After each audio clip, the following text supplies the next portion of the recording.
I started out my life wanting to be a veterinarian or a scientist, and my dad encouraged that. There was no pressure in our family to go into politics or public service.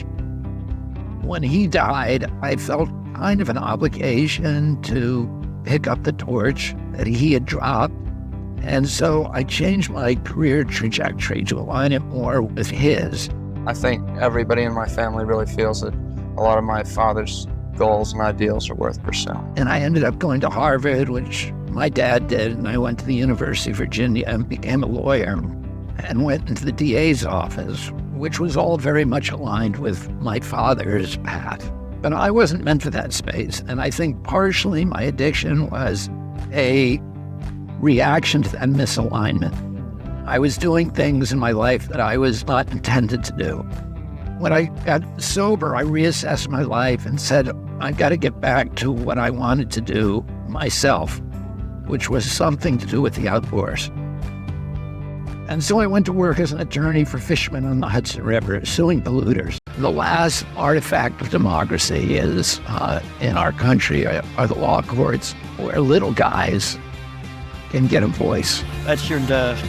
And that's what the inside of the kids' lungs are going to look like, too. And beat these big corporations because they had harmed the environment and, most importantly, the people living in that environment.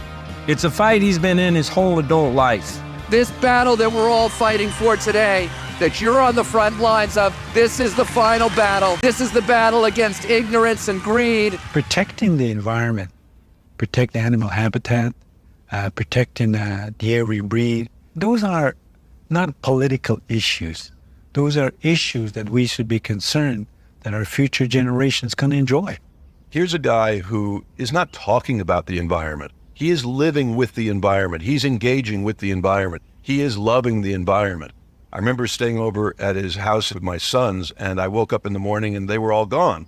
And I go down to the ocean, and there's Bobby teaching my two sons how to dredge along the shoreline, and he's saying, this animal is this, and this is so-and-so. That one you can't touch. This one, pick it up, yeah. And my boys are learning all of this stuff. And when I saw that, I thought I would love for a president to invite the children of America back into connection with their environment, and how remarkable it would be to glorify this thing that we are built to love. We're hunters, we're fishermen. The land is our grocery store. The land is still the largest employer. A project with Anak dispossess us. The land that would be flooded would drive us off the land. And Robert F. Kennedy understood the environmental impacts.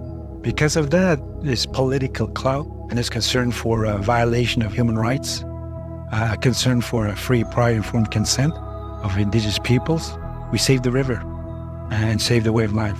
He was so popular as a public official and an environmentalist, and he was so successful. There's a path he could have taken that I think most people would have taken. Don't rock the boat too much.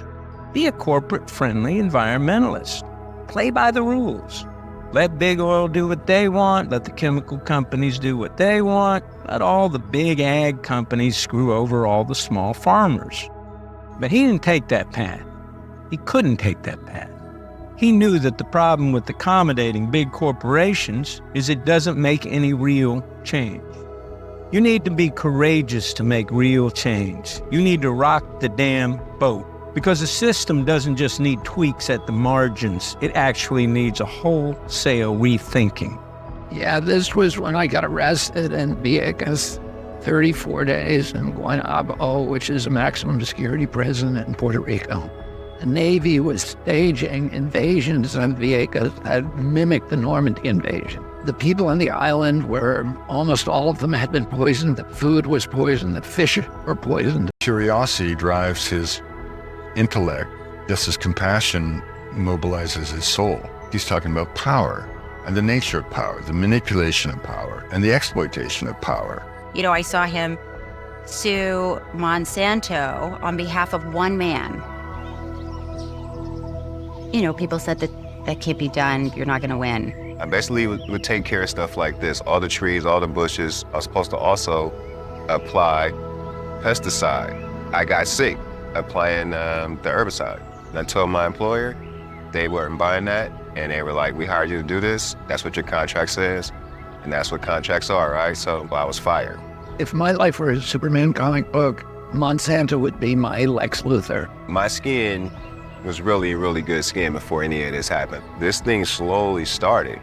And then once it started, it didn't stop till they sent me to the doctor and got the results for cancer. The doctor's prognosis of him was so desperate that it was unlikely that he would survive to try the second case. You gotta realize I have full body skin cancer, and at one point, it was totally out of control. Clothes were sticking to my wounds. The odds were against us, but the outcome was so important that it justified those high risks. At that press conference, he was literally emotional. He was very happy for me and my family, and for Monsanto getting a swift one. I don't think anybody thinks he'd be alive if he had not had millions of dollars to spend on medical care. As a result of all this work, all these fights on behalf of the environment, he becomes one of the most popular and revered people in America. He's giving 80 speeches a year to groups all over the country. He's talked about as a candidate for higher office. He's offered the U.S. Senate seat for the state of New York, a job his dad had. He turns it down. It's hard to get more revered than this guy.